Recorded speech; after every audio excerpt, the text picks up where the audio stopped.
They broke the toy first, then the silence, then the small belief that the world was safe, and by the time the child's sobs echoed across the dusty road, something heavier than fear was hanging in the bright afternoon air. The sun was high, the factory siren had just gone quiet, and the smell of hot metal drifted like a warning. A little boy stood barefoot beside his mother, clutching the snapped wheel of a plastic truck, his cheeks streaked with dirt and tears, his eyes searching for help that never seemed to come. Before the story pulls you deeper, take a moment to like, comment, share, and subscribe to the channel Threads of Kindness if you believe in kindness and second chances, because stories like this only matter when they're shared. The boy's name was Aaron, and he had learned early that afternoons were the hardest. His mother, Mira, worked day shifts cleaning offices near the factory gates, and she brought him along when childcare fell through. The supervisors never noticed the quiet child sitting under the neem tree with his toy truck, tracing lines in the dirt and waiting for a break. That day, a group of men spilling out of the factory laughed too loud, their boots kicking up dust, their frustration looking for somewhere to land. The toy became an easy target, crushed under a heel, and when Mira rushed over, the shove that sent her to her knees felt casual, as if pain were a small inconvenience in their day.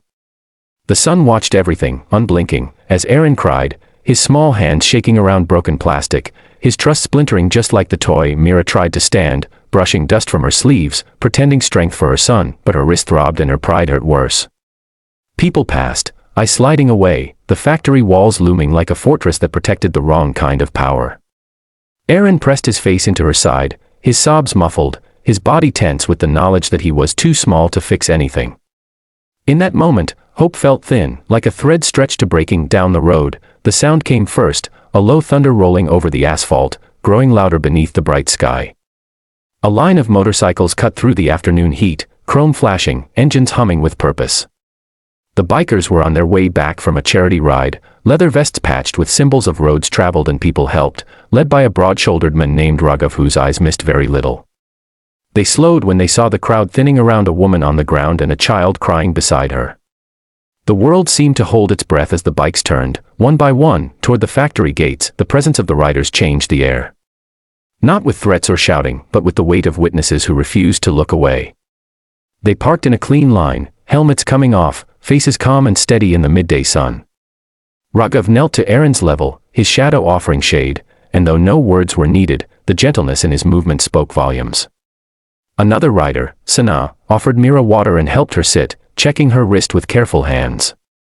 The men from the factory lingered at a distance now, bravado dissolving under the quiet attention of a dozen people who believed accountability was not optional. What followed was not violence but consequence. The factory manager was called. Phones were raised.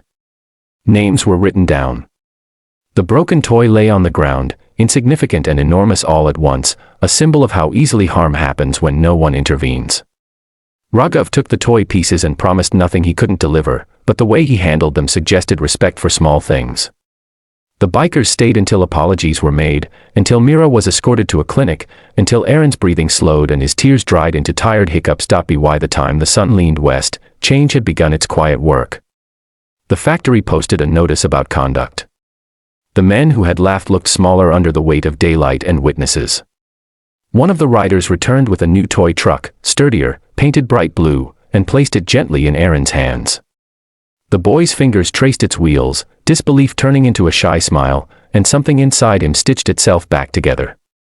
Mira watched, tears finally falling without shame, as strangers became proof that kindness could arrive loudly and still feel safe. If this story is touching your heart, please take a moment to engage with the video, because your support helps spread stories that remind us we are not alone.